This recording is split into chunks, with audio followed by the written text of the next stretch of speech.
La figura de interferencia es la formada en un cristal o mineral transparente por la interferencia de la luz. En estas figuras de interferencia apreciamos el melatopo o melatopos cuando hay dos, como en el caso de estos cristales biásicos, que indican la salida del eje óptico en los cristales uniásicos y los dos ejes ópticos de los cristales biásicos. La línea que une los melatopos en los cristales biásicos indica el plano axial óptico. Concéntricos con el melatopo se encuentran las isocromas, que son curvas de igual retardo, de igual color de interferencia. Son zonas en las que las direcciones de vibración en el cristal no coinciden con las del polarizador y el analizador.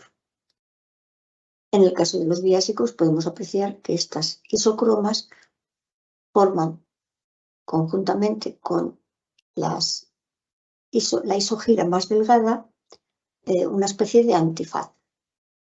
Las isogiras, podéis apreciar, son las ramas de la cruz negra, en este caso del cristal uniásico, y en este otro caso de los cristales biásicos.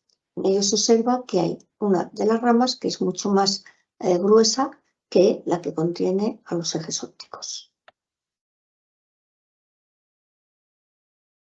Aquí tenemos el significado del melatopo, las isogiras, las isocromas, para aquellas personas que no me entienden en castellano, pues que lo puedan leer en inglés.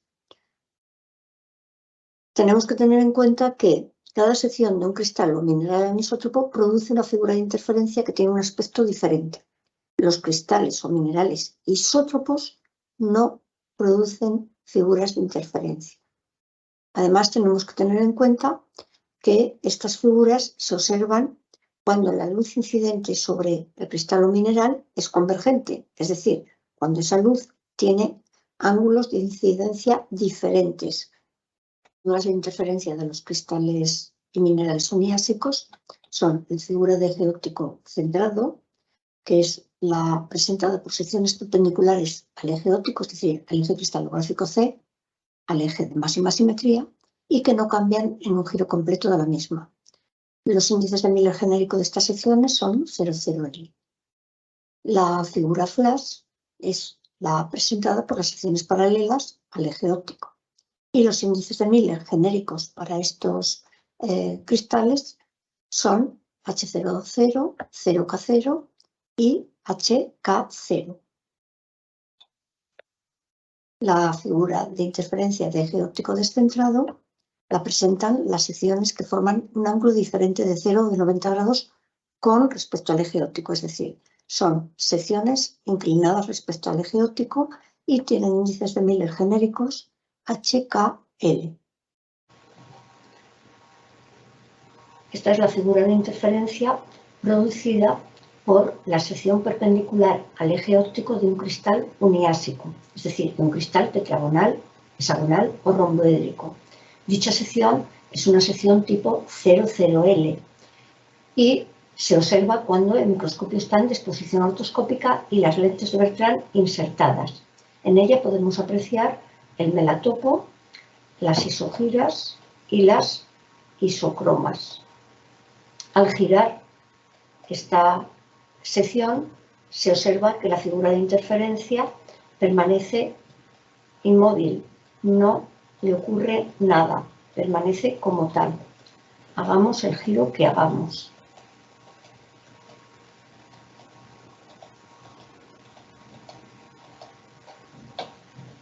Uniásico, en este caso es de turmalina, se trata de una figura que se observa en una sección paralela al eje óptico, es decir, son secciones de tipo 0KL o de tipo H0L. Se puede apreciar que ocupa prácticamente todo el campo de observación esta figura.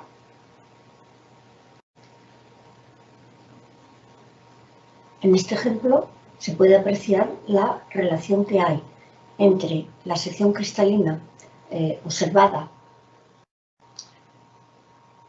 en disposición ortoscópica y la figura de interferencia que se observa en disposición conoscópica, figura de interferencia flash.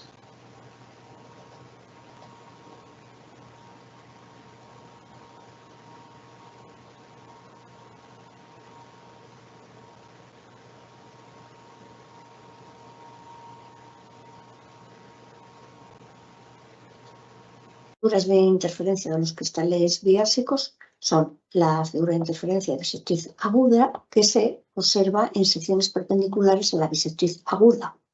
En el caso de los cristales positivos, será la correspondiente al eje Z de la indicatriz. Y si el cristal es negativo, se corresponde con el eje X de la indicatriz. Figuras de interferencia de eje óptico centrado la presentan las secciones perpendiculares a uno de los ejes ópticos del cristal o del mineral. Y finalmente las figuras flash que se observan en secciones perpendiculares a la normal óptica, es decir, al eje Y de la indicatriz que es perpendicular al plano axial óptico. Esta figura es difícil de distinguir de la figura flash. La figura de interferencia biásica de bisectriz aguda es la que podemos apreciar aquí. Se forma por la interferencia de la luz en secciones perpendiculares a la bisectriz aguda de un cristal anisótropo biásico transparente o mineral, da lo mismo. Se observa, lógicamente, en disposición conoscópica del microscopio y con las lentes de Bertrand insertadas. Esta figura, como puede observarse, consta de dos ramas, dos isogiras, una de ellas, la que ahora coincide con la dirección de vibración del polarizador, es más gruesa y la perpendicular es más delgada. En ella podemos apreciar dos adelgazamientos, estos que estoy señalando, que indican la salida de los dos ejes ópticos de un cristal biásico con este tipo de figura. Y la línea que une la salida de los ejes ópticos que estoy señalando es el plano axial óptico. Cuando giramos la platina, lo que se observa es que se desdobla la cruz en dos ramas. El desdoblamiento es máximo a 45 grados de la posición inicial que la teníamos. Esta posición es el máximo desdoblamiento. A 45 grados de esta posición volvemos a tener la cruz, pero ahora vamos a observar que la isogira más gruesa coincide con la dirección de vibración del analizador y la más fina con la del polarizador. Esto se repite otra vez de 0 a 90, la posición de estas dos isogiras se repite ahora a los 135 y 180 grados. Y luego, por simetría, hasta los 300 grados, hasta los 360 grados, vuelve a repetirse lo mismo. Esto lo vamos a hacer solamente hasta 180 grados.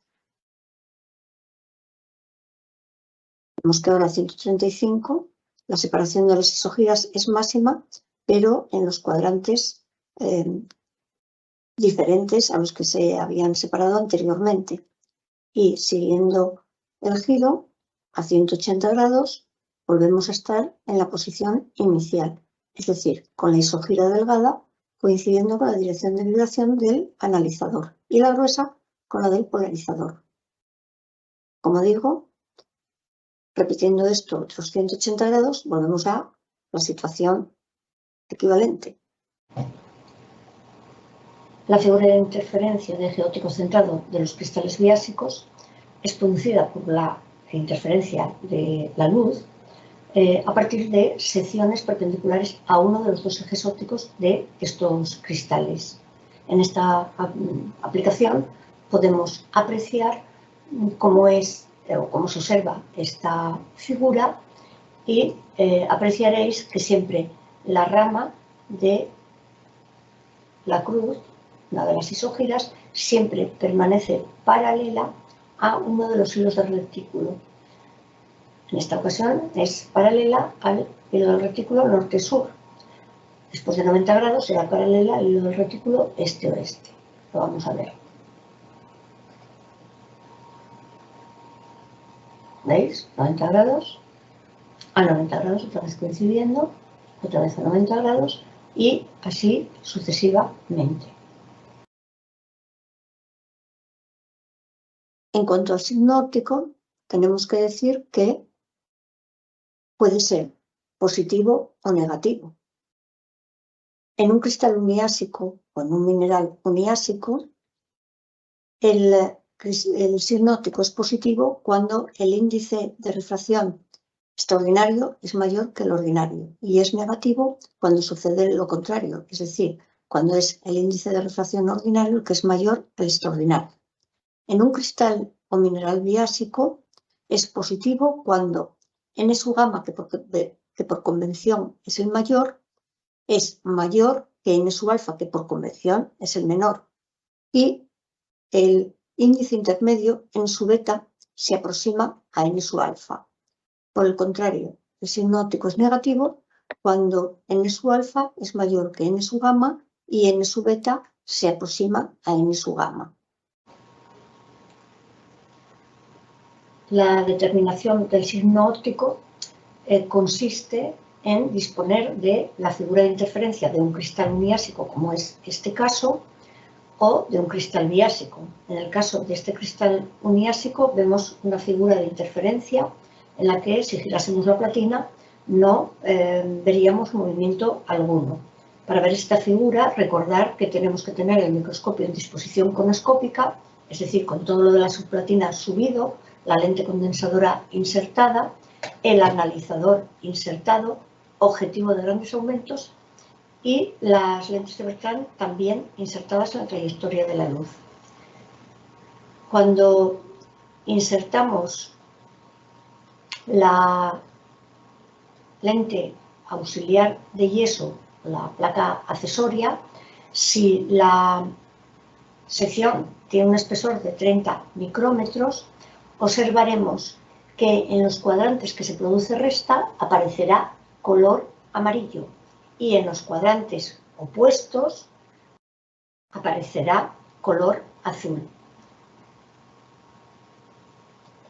En este caso vemos que los cuadrantes que tienen el color amarillo más próximo al centro son este y este otro cuadrante, mientras que en los otros dos opuestos hay color azul. Pues bien, uniendo estos cuadrantes en los que hay color amarillo, que implica resta para esta sección de 30 micrómetros, con una raya imaginaria, vemos que hace un signo más con el índice mayor de la lámina auxiliar.